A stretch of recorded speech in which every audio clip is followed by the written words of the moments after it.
Bom, gente, e dando continuidade ao nosso debate, né, agora a gente vai ter um momento até mais descontraído, né, vou chamar aqui para o centro aqui que não é um palco, né, mas daqui para frente, o Lucas, da Fundação Lema, né? Já? Valeu. E a gente vai fazer uma espécie de talk show sem canequinha de Jô Soares. Nosso momento Jô Soares. Nosso momento Jô Soares, né?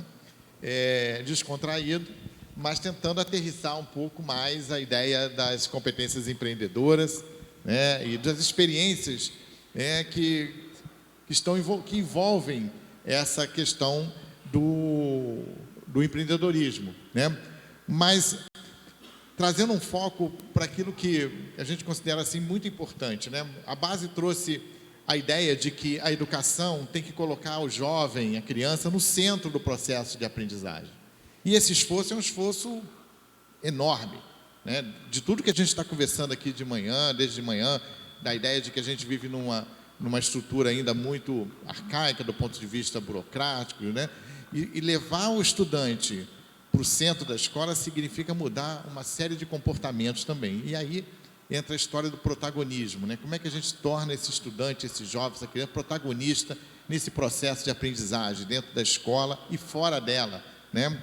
Mas tendo o conhecimento, né, como uma ferramenta importante. Então, Lucas, queria até que você falasse um pouco mais aí de você, do seu trabalho, para que a gente começasse essa conversa aqui. Legal. Primeiro, dizer que é, ao mesmo tempo, muito caloroso estar aqui com tanta gente querida, né? Tantos amigos e gente que a gente trabalha no dia a dia, mas intimidador um pouquinho também. Tipo, um monte de gente que sabe muita coisa bacana e a gente está fazendo esse papo aqui descontraído com tanta testemunha, né? Mas eu sou Lucas Rocha, eu sou diretor de projetos na Fundação Lema e tenho trabalhado aí há uns 10 anos com essa temática, né, da educação, da inovação na educação e aprendido e aprendendo muito nessa trajetória, né? E eu acho que eu estava combinando com o Neto aqui esse papo e eu falei, o meu papel vai ser contar a história. Eu vou contar caso e ele faz as perguntas. E aí a gente vai fazendo esse papo. E a primeira história que eu pensei em compartilhar, ela é minha mesmo. Essa história de qual foi a primeira vez que eu olhei para esse tema do protagonismo no papel de educador. E eu estava fazendo um projeto voluntário com o pessoal do Instituto Unibanco. Era um programa deles chamado Estudar Vale a Pena. Eu era ainda do lado sombrio da força, eu trabalhava como bancário. E eu trabalhava de voluntário nesse projeto. E a gente tinha que ir às escolas falar sobre a importância de continuar estudando e tentar motivar sobre a carreira e buscar o trabalho e tal. E eu chegava nas escolas e fazia isso várias vezes, toda semana eu estava em escola de periferia, fazendo isso. E a gente ia várias vezes nas mesmas escolas. E era muito difícil, né? Eu chegava, perguntava e conversava e falava, né? E aí, né? Qual que é o sonho? Para onde você está pensando? O que você está pensando em fazer? E, em geral, a resposta era cabeça baixa, evitar contato visual, né? A voz bem para dentro, assim, e muitas vezes não tinha uma resposta, né? Do que era esse sonho, do que era essa vontade. E eu fiquei pensando nisso, né? Eu falei, cara, por que é tão difícil? Para mim sempre foi tão fácil. Por que é tão difícil responder essa pergunta, né? Na época, eu cheguei numa resposta. E depois de 10 anos eu tenho outra. Na época eu cheguei numa resposta que era... Porque ninguém nunca perguntou isso para eles. É a primeira vez que muitas vezes estão colocando eles nesse lugar de refletir, de pensar o que é o meu próximo passo, até onde eu posso ir. E foi quando eu comecei a desenhar o começo dessa minha interpretação de uma educação empreendedora, que é uma educação do eu posso. A educação empreendedora, eu estou ensinando o que eu posso. Eu posso estar aqui, eu posso chegar lá, eu posso fazer isso. É a educação do eu posso, que com o tempo evolui para o nós podemos, né? Porque é um exercício coletivo. E quando a gente pensa, eu posso tocar tambor? Talvez sozinho não, mas num grupo de 50 pessoas eu posso. E vai ficar legal, né? Então, eu comecei a construir essa visão. E a segunda, que é uma educação que não dá as respostas, ela faz as perguntas, né? Empreender não é dar resposta, não é chegar eu tenho a solução. é entender o problema, é fazer pergunta, é investigar, né? O empreendedor, ele começa por aí, ele gera hipóteses, ele testa as hipóteses, né? Essa é a ideia. Então, essa foi a minha primeira teoria de como, o porquê era tão difícil dialogar com aqueles jovens naquele momento. Então, a gente observa que existe uma distância muito grande entre o nosso desejo, né, e a realidade que esses estudantes vivem, que esses jovens vivem. Ou seja, a gente esperar que eles sejam proativos, né, que eles consigam alcançar uma autonomia de pensamento, é um processo de aprendizagem longo, né, complexo, e que exige, de certa forma, muita atuação e apoio e força de vontade das pessoas e aqueles que vão auxiliá-los. Quer dizer, sozinhos é muito difícil para o jovem sair um pouco dessa situação. Então, você viveu aqui alguns projetos assim que você observou essa transformação. Você poderia falar assim de alguns... Basicamente, você tem assim experiência, né? Projetos que têm uma dimensão da escola para fora da escola, projetos que têm uma relação até com a identidade do próprio jovem. Essas coisas são importantes, né? Porque fazer educação para o jovem não é fazer uma educação pasteurizada para todo mundo, uma escala que não tenha alma, né? Mas se você não entender qual é a expectativa daquele que está ali, muitas vezes você não consegue mudar a vida dele. Perfeito, Neto. E isso tem muito a ver com a segunda teoria, a segunda hipótese do porquê acontecia aquilo. E foi recente, foi 2 meses atrás que eu consegui formular melhor essa ideia a partir de uma experiência de identidade. Eu estava visitando, isso eu faço muito, gente. Faz 10 anos que eu trabalho com inovação. E inovação é você conhecer muito bem o teu público-alvo, o teu problema, o lugar que você trabalha, o teu contexto. Então, eu estou toda semana em escola, né? Toda semana visitando, toda semana tentando entender isso. A pandemia atrapalhou bastante essa rotina e estou retomando ela agora. E faz 2 meses que eu visitei a escola do Olodum, no Pelourinho, em Salvador. E, gente, foi uma experiência de outro mundo, assim, muito legal. Transformadora, para mim, pessoalmente, assim. E eu não sei se todo mundo sabe disso, né? O Olodum, ele nasceu no finalzinho da década de 60, basicamente para permitir com que a população do Pelourinho pulasse carnaval. Porque os blocos de carnaval na década de 60, eles não eram tão democráticos assim. Eram muito fechados. E aí eles nasceram com esse objetivo. E para constituir legalmente como bloco, eles constituíram como um bloco afro, que era mais barato. Só que eles não eram um bloco afro, porque eles não tinham o papel da educação antirracista naquela época. E aí eles se constituíram como bloco afro, e foi só na década de 70 que a diretoria se dissolveu do Olodum, e eles tentaram atrair o João Jorge, que é hoje o presidente do Olodum, e o João Jorge falou, eu vou, mas se a gente de verdade se tornar um bloco afro, pela pauta, pela luta antirracista. E aí a turma topou, ele veio, e o Olodum foi se constituindo como ele é hoje. E aí eles têm hoje, nasceu com um projeto de rua, depois virou a Escola Criativa do Olodum, hoje é a Escola do Olodum. Tem uma escola em que os jovens aprendem percussão, teoria musical, cidadania, liderança, projeto de vida e outros aspectos. E eu passei 2 dias visitando essa escola, conversando com a turma lá. Conversei com umas 15 pessoas. Neto, todos eles se apresentavam da seguinte forma.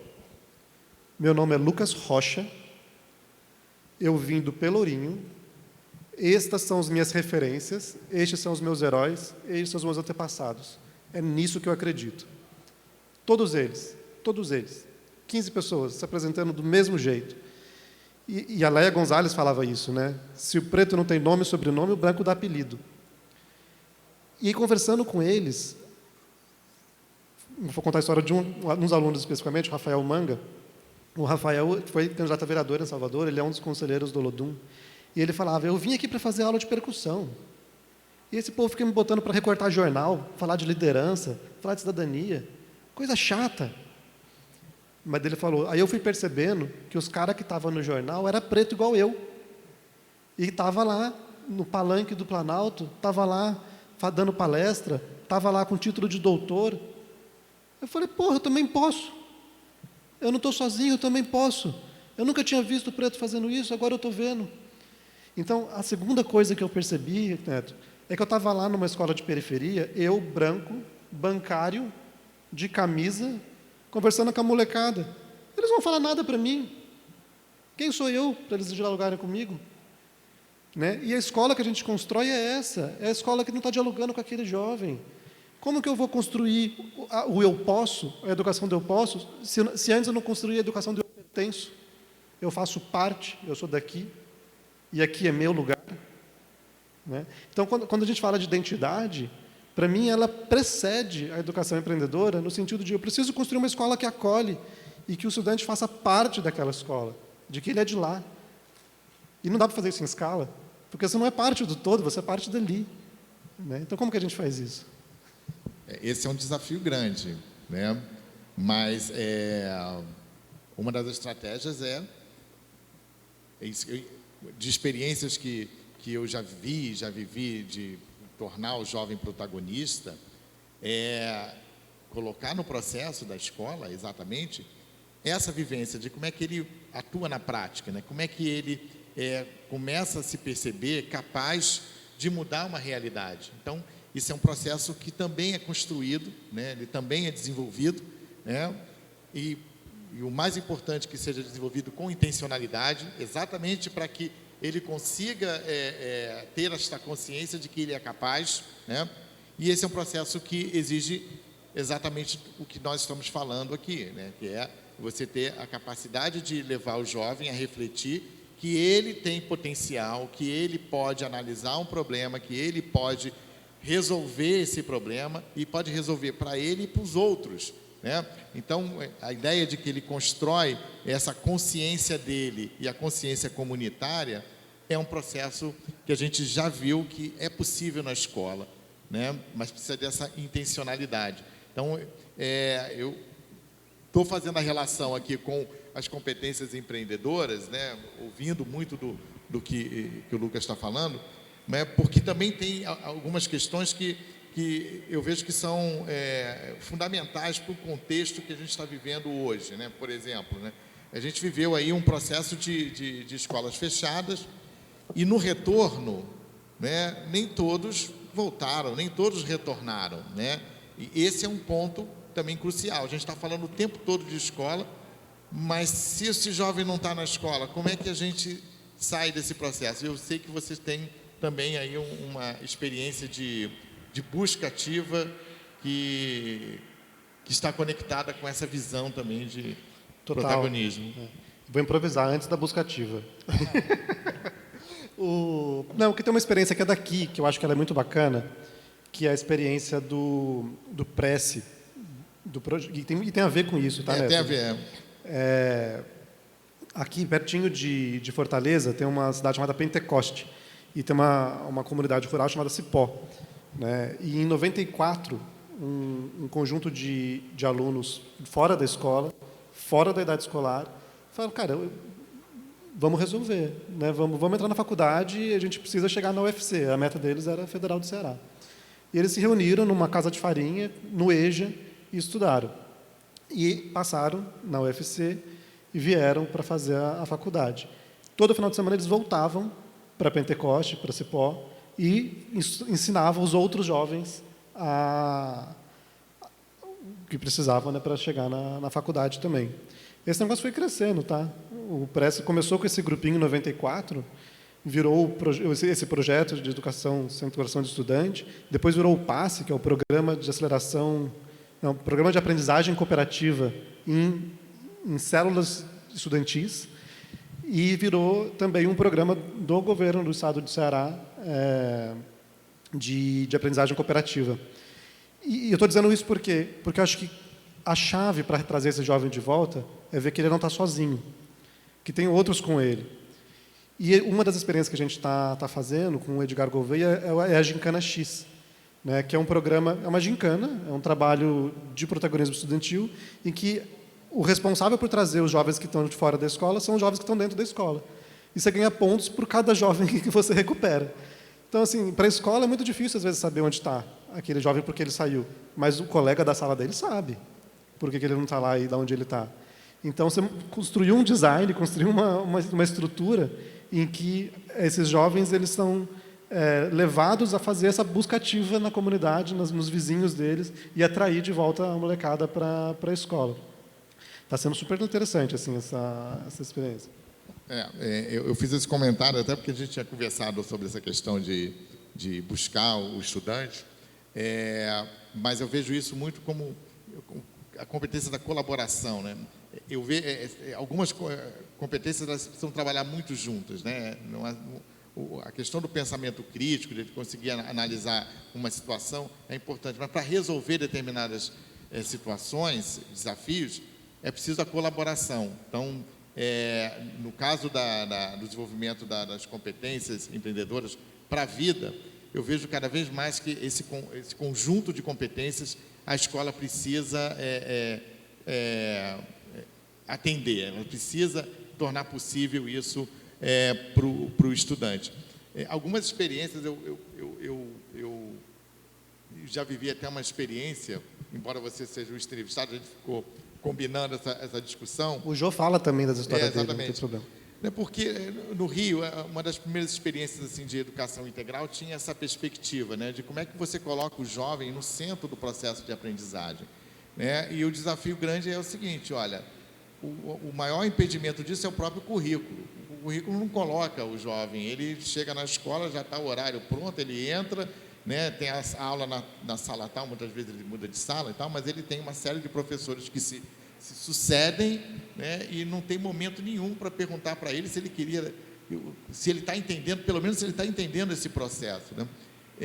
E a experiência que nós desenvolvemos foi pensar o seguinte, olha, no primeiro ano você vai tentar se conhecer, você vai entender das suas potencialidades, e aí o seu trabalho o seu desenvolvimento um trabalho de intervenção dentro da sua própria escola. O que você, a partir dos conhecimentos que você desenvolve, você vai atuar com uma intervenção na sua escola, para algum benefício na sua escola. A partir do segundo ano, ele já muda de patamar, ele já olhava para a sua comunidade no entorno, né? Como é que é a questão do lixo na sua região, como é que você pode pensar soluções. Então, a cada momento que você leva o jovem a refletir sobre a própria realidade dele, mas levando ele a usar os instrumentos que a escola é capaz de lhe dar, de conhecimento, ele vai avançando. No terceiro ano, o que tinha nessa proposta é que ele, além de pensar na escola e pensar a comunidade, ele já tinha uma postura de olhar para o mundo.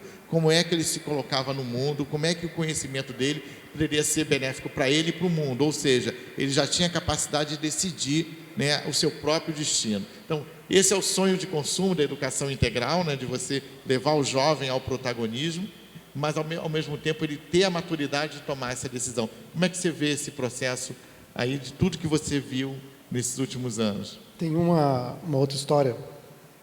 Eu sei que o tema da conversa é a educação brasileira, mas essa é de fora do Brasil. Eu estava visitando 2018, eu fiz um sabático da Fundação. Fiquei 6 meses fora da Fundação e fui viajar. Eu e minha esposa. Foi maravilhoso. E a gente viajou o mundo fazendo turismo, mas a gente foi visitando escola. Então a gente visitou desde... Turismo escolar. Turismo escolar. A gente foi desde Reggio Emilia, na Itália, visitou Adera, visitou Bali, em Green School, a Riverside School da Índia, aquelas escolas tudo. E essa escola de Adera, em Israel, eles têm a ideia da escola democrática, assim como o Campos Sales, Amorim Lima e muitas outras no Brasil, né? Você falou do Chico Anísio. E eu me lembro que eu perguntei, mas o que faz dessa escola incentivar o protagonismo? O que é o design da escola que é o protagonismo? E tem todos os mecanismos super conhecidos dos comitês, das decisões e tal, mas uma coisa me chamou a atenção, que era uma resposta muito simples, era tempo. Tempo. Se você, por design, diz para o estudante o que ele tem que fazer a cada instante, como que você está incentivando o protagonismo, incentivando a fazer escolha, incentivando a trazer para ele a responsabilidade de escolher o que fazer? Eles tinham tempo no currículo, na grade, livre. E o estudante tinha que escolher o que fazer ali, né? E naquele momento, não era porque era uma eletiva, então que toda semana, não. Estava livre. Ele podia dedicar para um estudo, para um trabalho, para alguma coisa que ele estava fazendo. E eu acho que a gente falou atrás, né, de o que leva ao protagonismo? A prática. Não tem como, gente. Não tem como eu virar protagonista da noite para o dia. Dormir, acordei protagonista. Você tem que praticar. tem que tomar decisão. E como é que você faz isso? Numa escola que, por design, você é dito o que fazer todo o tempo. Né? Então, acho que aqui tem uma reflexão de que tempo a gente cria para os nossos alunos, mas para os nossos professores serem empreendedores. Porque a gente está falando do aluno empreendedor, mas e o professor empreendedor? O que é empreender na minha turma, empreender na minha classe, empreender na minha sala? Empreender uma nova aula, empreender uma nova atividade. Eu preciso de tempo para fazer isso, eu preciso organizar. Vou falar outra história. Posso emendar? Pode. Tem aqui no Sobral, o César Brasileiro, é um professor de matemática. Ele estava dando aula, eu assisti uma aula de 7º ano dele. Ele estava dando uma aula que era da seguinte maneira: ele tinha 3 plantas na sala. Tinha um cacto, um copo de leite e um girassol. E ele falou assim, olha, a gente tem que encontrar o melhor lugar na escola para plantar essas 3 plantas. Essa planta aqui precisa de uma umidade menor que 200. Essa aqui maior que 600 e essa entre 300 e 400, intervalo. Está aqui um sensor de umidade, deu para cada grupo. Vocês têm 40 minutos para achar o melhor lugar para plantar essas plantas. E a criançada saiu na escola, medindo umidade na garagem, no pátio, na cozinha. E aí voltaram com a tabela pronta. Né? A Tati mostrou hoje das trilhas formativas, o primeiro item da trilha é a investigação científica. Né? E voltaram, tabelaram aqueles dados, e ele começou, e aí, o cacto cabe onde? Né? Qual que é a umidade média da escola? Qual que é a maior umidade da escola? A menor umidade da escola? Aula de matemática, gente. Essa é uma aula de matemática. Os alunos fazendo. Só que o que eu quero trazer aqui, não era nem essa aula, era o seguinte. O César, ele tinha uma câmera que ele estava usando, com autorização de todo mundo, mas ele focava na mesa, onde os alunos estavam escrevendo. E eu falei, César, para que você usa essa câmera? Ele falou, eu gravo para saber como os alunos estão fazendo as atividades, porque eu não consigo acompanhar todas as mesas. Então, eu vejo o que eles estão fazendo para ver se eu estou dando as instruções certas. Eu truquei. Eu falei, César, mas o que você faz com isso depois? Eu reviso meu plano de aula. Eu falei, sério? Você já revisou quantas vezes? Eu trucando. Ele abriu o Google Drive, ele tinha 15 versões do plano de aula dele. Isso aqui eu mudei isso por causa disso, mudei isso por causa disso, mudei. Isso é um professor empreendedor. Agora, por que ele consegue fazer isso? Porque ele tem tempo. Ele, como professor desse laboratório, fazendo essas aulas, ele tinha mais tempo de planejamento do que os colegas dele, para planejar essas aulas, para fazer essas coisas. Então, assim, não tem segredo. Tempo. Não tem segredo. A gente, hoje, o dia, nós estamos falando muito dessa questão, não tem segredo, mas tudo passa pela mudança de como a escola está organizada, como esses tempos e movimentos eles se dão dentro da escola, para que esses atores eles possam realmente interagir, o professor e o estudante, que eles consigam realmente ter essa possibilidade do desenvolvimento dessas competências. Então, a gente está chegando aqui a um cenário exatamente em que a reflexão acaba por como é que a gente potencializa essa escola, como é que a gente coloca essa escola definitivamente nesse século para que ela possa gerar essas potencialidades. Como que a gente redesenha essa escola, né, Neto? Desenhar essa escola. Assim, que desenho de escola é esse? Né? Em relação de tempo e espaço, da relação entre as pessoas, da relação comigo mesmo, com o outro e com a sociedade, como você descreveu do Chico Anísio. Né? Acho que tem um lugar de redesenhar. E eu acho que o que a gente deveria fazer aqui, fica um convite, enquanto grupo que somos, vamos repensar o que é a experiência, o que é essa escola, que escola é essa que a gente... Porque não está amarrado. A amarra é nossa. Não está amarrado e, com certeza, cada um tem uma experiência significativa de transformação escolar que muitas vezes não está conectada com a experiência do outro. E, na medida em que a agenda se transforma numa agenda única, a gente começa a pensar coletivamente uma nova escola, nesse processo, nova escola não fazendo... Exato, mas o sentido é basicamente esse. Né? Deu nosso tempo? Não. Deu nosso tempo. Posso contar uma última história? Pode contar uma última história. Não, é a seguinte, ela é bem rapidinha. Essa, na verdade, ela é mais para a gente fechar. Que assim, o meu ponto de virada para a educação foi uma feliz surpresa que eu tive eu tinha já formado, eu fui convidado pela minha faculdade a fazer uma palestra lá. E eles também convidaram o professor José Pacheco. E eu fui de carona com o Pacheco, de São Paulo para Itajubá. Então, 6 horas de viagem. Foi muito interessante. Não, foi muito legal, de verdade. Para mim foi muito transformador. E, na palestra dele, ele fez um fechamento que eu achei muito legal. Que ele falou assim, os filósofos gregos lá, né, uma das coisas que eles faziam no estudo da biologia era catalogar os animais. Eles catalogaram, então eles pegaram uma mosca, assim, essa mosca tem 6 patas, né, 2 asas, 6 patas, não sei o que, e registrou. E filósofo após filósofo, ano após ano, o pessoal foi falando, a mosca tem 6 patas, a mosca tem 6 patas, e tudo mais. E aí, não sei porquê, um monge budista, segundo o Pacheco, ouviu aquela história da mosca tem 6 patas, ele achou estranho, pegou uma mosca, contou 8 patas. Falou, pô. Ele pegou outra mosca e contou 8 patas. Aí ele pegou e escreveu, as moscas no Tibete têm 8 patas. E o convite é, contem patas de mosca. E eu achei muito sábio isso do Pacheco, porque eu fui fazer isso. E toda vez que eu encontro hoje ele, eu falo, Pacheco, eu estou contando patas de mosca. Ele dá risada. São as evidências, né? Vamos trabalhar com as evidências. Exatamente, gente. Mas, olha, essas... Oi. Como é que é, Tita? Tem 6 ou tem 8 as que você conta? As que eu conto? Em BH, elas têm 8. Bom, gente, essas reflexões foram muito boas, porque quero agradecer aqui ao Lucas, né, essa disponibilidade de sentar aqui com a gente e bater esse papo descontraído, né?